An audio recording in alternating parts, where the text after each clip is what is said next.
Did you ever struggle with the present simple in Spanish? Well, I am here to help you, and in this video I am going to break it down for you so you can see that it's not difficult and you can start using it right now in your conversations. Let's go! Hey guys, welcome to In Spanish with Dasha. In this video we are going to focus in the present of indicative, el presente de indicativo. Now this tense is used to talk about routines, talk about habits, to give information, and even to talk about the future. Now first let's talk about the subject pronouns in Spanish. And we have yo, tú, usted. Now tú is informal, usted formal. But they both mean you.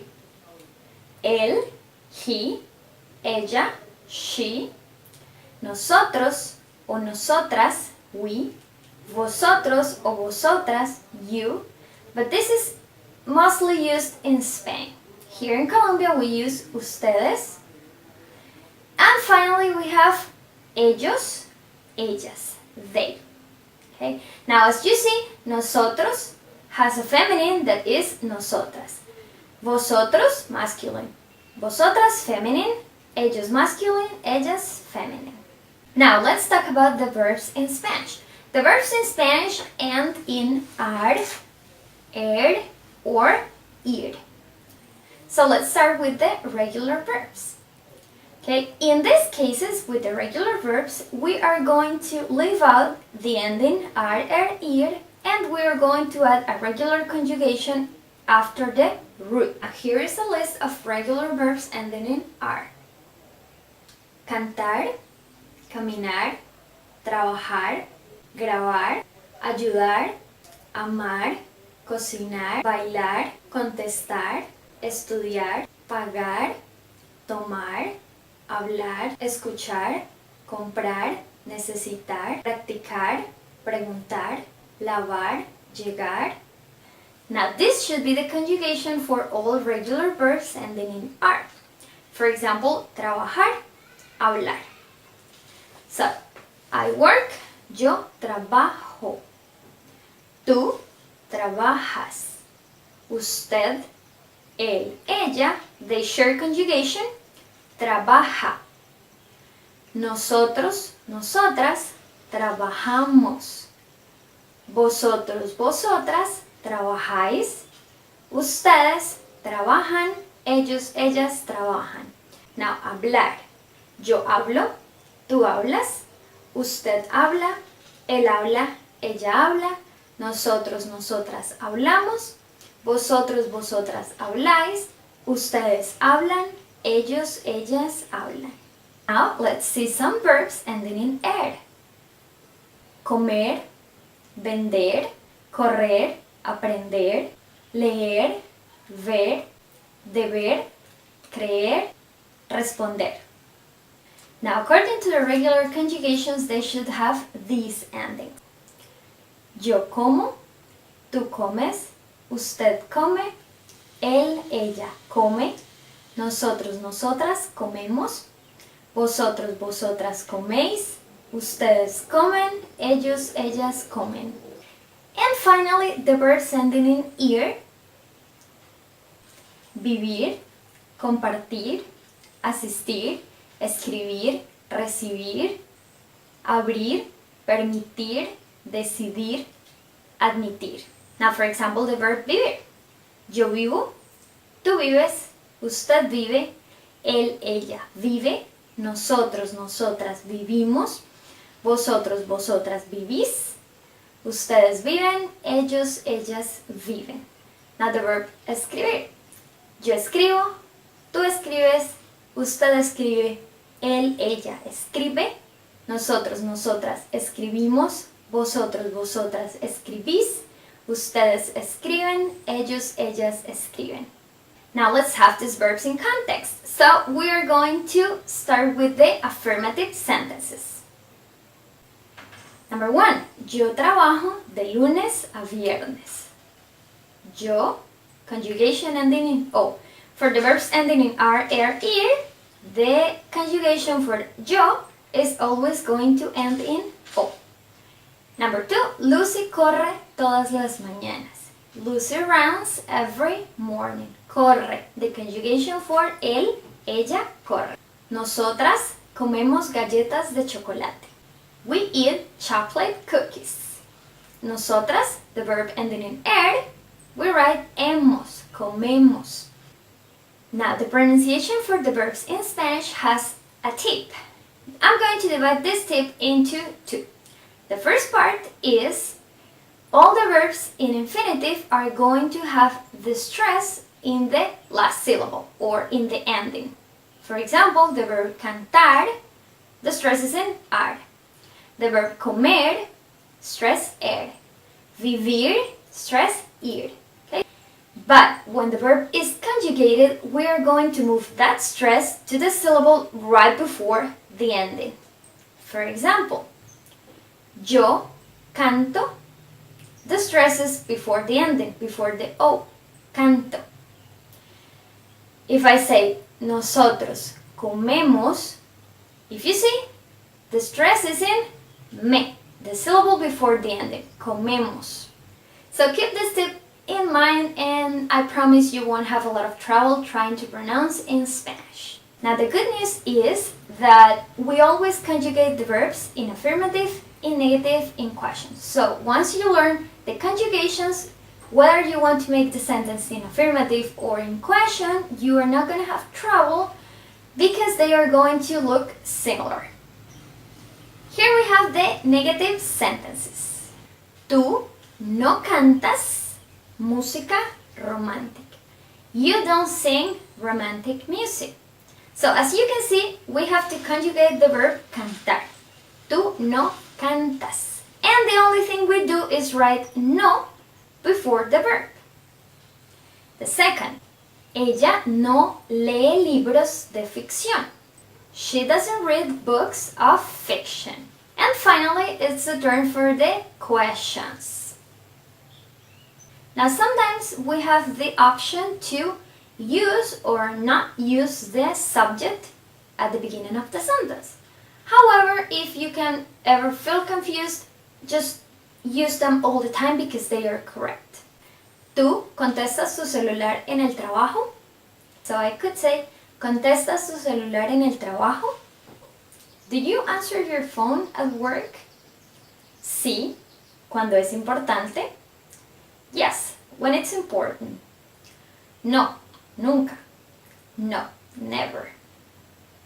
Number 2. ¿Ellas comparten habitación? Do they share a room? Sí, desde el año pasado.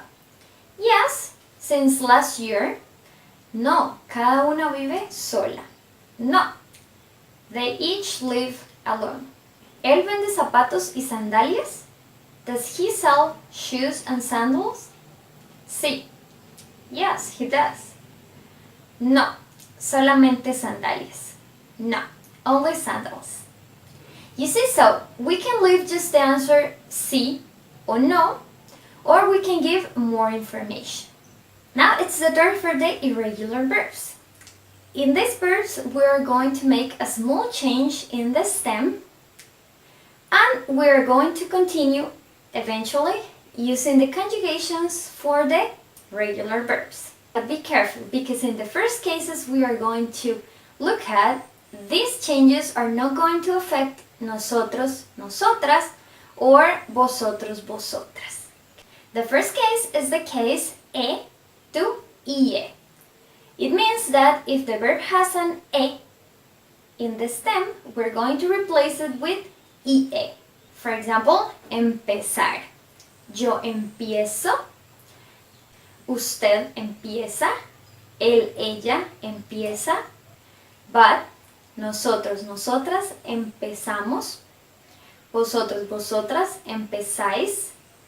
Ustedes empiezan. Ellos, ellas empiezan. So as you see, we don't change when we say nosotros, nosotras, vosotros, vosotras. Preferir.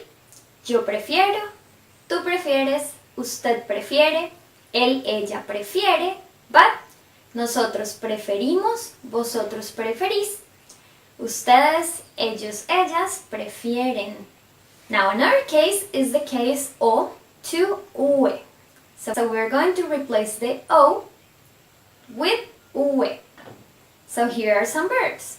Soñar, contar, poder, dormir. Now, as you saw in the case before, we are going to use the same conjugations for the verbs ending in ar, or ir. So the verb soñar is going to have the endings for ar. Yo sueño, tú sueñas, usted sueña, él, ella sueña, nosotros, nosotras soñamos, vosotros, vosotras soñáis, ustedes sueñan, ellos, ellas sueñan. The verb poder, ending in er. Yo puedo, tú puedes, usted puede, él, ella puede, nosotros, nosotras podemos, vosotros, vosotras podéis, ustedes pueden, ellos o ellas pueden. And a verb ending in ir, dormir. Yo duermo, tú duermes, usted duerme, él, ella duerme, nosotros, nosotras dormimos, vosotros, vosotras dormís, ustedes duermen, ellos, ellas duermen. Now the next case is the case U to UE. But the good news is that there is only one verb in this case, and it is the verb jugar. Yo juego, tú juegas, usted juega, él juega, ella juega, nosotros, nosotras jugamos, vosotros, vosotras jugáis, ustedes juegan, ellos, ellas juegan. The next case is the case U to UY. Now, the Y in Spanish sounds like the J, like the J in English. J. So, basically, we're going to add the Y after the U. Concluir, huir, destruir, sustituir, construir. So, the verb huir, yo huyo, remember the sound J. Tú huyes, usted huye, él o ella huye, nosotros o nosotras huimos, vosotros o vosotras huís, ustedes huyen, ellos o ellas huyen. Now the next case is the case E to E, and we're going to replace the E with I, like in the verb pedir. Yo pido, tú pides, usted pide, él, ella pide, nosotros pedimos, vosotros pedís, ellos, ellas piden, ustedes piden. And this is the last case in this category. We have another cases that only affect the first person of the singular, yo. The first is the case G. We're going to write the G right before the O. These are some verbs: hacer, tener, poner, salir, decir. I don't think you're going to find a verb ending in R that fits this category. Only verbs ending in er or ir. So for example, hacer, yo hago, tú haces, usted hace, él, ella hace, nosotros, nosotras hacemos, vosotros, vosotras hacéis, ustedes hacen, ellos, ellas hacen. Now some verbs can go in one category and also go in another category. For example, the verb decir can also go in the category where we change the E to I, right? For the rest of the pronouns. For example, yo digo, you see we changed to I. Yo digo, tú dices, usted dice, él, ella dice, nosotros, nosotras decimos, vosotros, vosotras decís, ustedes dicen, ellos, ellas dicen. Now the next case is the case of the Y that we're going to write right after the O. Like in the verb estar o dar. Yo estoy, tú estás, usted está, él, ella está, nosotros, nosotras estamos, vosotros, vosotras estáis, ustedes están, ellos, ellas están. Now another tip, when you find a stress mark in any word, it means that the stress goes in that syllable. Estás, está. And the last case is the case SCO. Yeah, that sounds strange, right? So in this case, we're going to drop the C in the verb and replace it with SCO. Conocer, reconocer, conducir.